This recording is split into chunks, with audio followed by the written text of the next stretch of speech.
പാവപ്പെട്ടവരോ ഉപേക്ഷിക്കപ്പെട്ടവരോ ആയ കുഞ്ഞുങ്ങളെ സംരക്ഷിക്കുകയായിരുന്നു പ്രാഥമിക ദൗത്യം.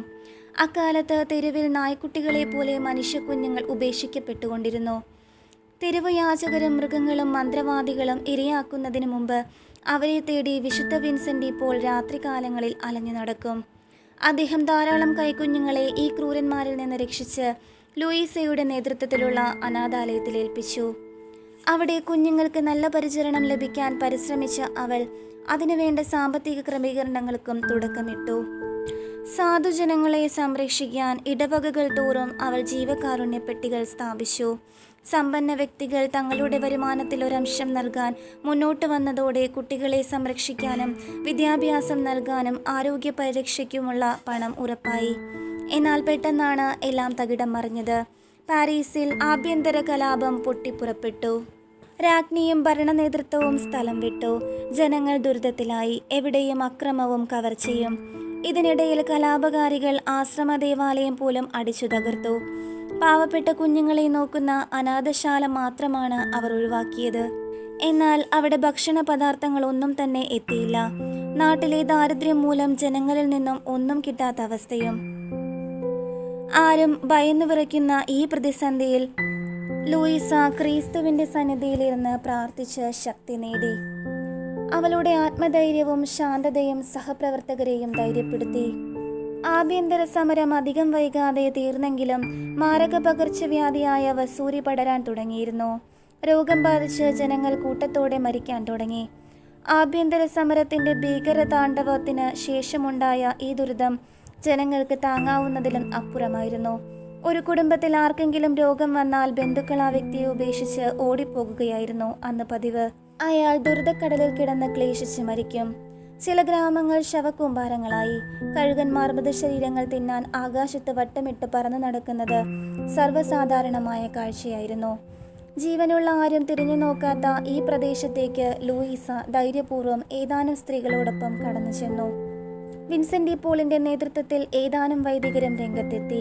അവർ വലിയ കിടങ്ങുകൾ തീർക്കുകയും മൃതശരീരങ്ങൾ മറവ് ചെയ്യുകയും ചെയ്തു. ആരും തിരിഞ്ഞു നോക്കാനില്ലാത്ത രോഗികളെ ശുശ്രൂഷിച്ചു. അവർക്ക് ഭക്ഷണവും മരുന്നുകളും നൽകി. വാർത്താവിനിമയ സംവിധാനങ്ങൾ കുറവായിരുന്നിട്ടും ഈ സംഭവം ലോകമെങ്ങും പ്രചരിച്ചു. ഈ സന്യാസിനികളുടെ വീരോചിത പ്രവൃത്തികൾ ആഗോള പ്രശംസ നേടി. ധാരാളം പേർ അവരെ സഹായിക്കുവാൻ മുന്നോട്ട് വന്നു.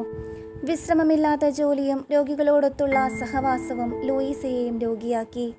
എന്നാൽ വിൻസെൻ്റ് പോളിനെയും അത്ഭുതപ്പെടുത്തുന്ന രീതിയിൽ രോഗികളെ ചുമലിലേന്തുകയും അവർക്ക് ഭക്ഷണം നൽകുകയും ചെയ്തിട്ടും ലൂയിസയ്ക്ക് ആ പകർച്ചവ്യാധി പിടിപെട്ടില്ല.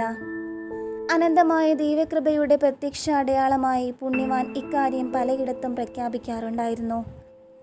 എന്നാൽ ദുരിതം ഒന്നൊഴിഞ്ഞു തുടങ്ങിയതോടെ ലൂയിസ കൂടുതൽ രോഗിയായി മാറി. പരസഹായം കൂടാതെ എണീറ്റ് നിൽക്കാൻ പറ്റാത്ത അവസ്ഥ. മകൻ അപ്പോഴേക്കും വിവാഹിതനായിരുന്നു, കുട്ടികളുമായി. അയാൾ കുടുംബസമേതം അമ്മയെ കാണാൻ വന്നു. ഒരു സന്യാസിനി സമൂഹത്തിന്റെ പ്രഥമാംഗത്തിന്റെ പുത്രൻ അമ്മയെ കാണാൻ എത്തുക. അവശയായ അമ്മ അത്യാഹ്ലാദത്തോടെ മകനെ സ്വീകരിച്ചു. സമൂഹാംഗങ്ങൾക്ക് പരിചയപ്പെടുത്തി. പിന്നെ അവന്റെ ശിരസിൽ കൈകൾ വെച്ച് അനുഗ്രഹിച്ചു.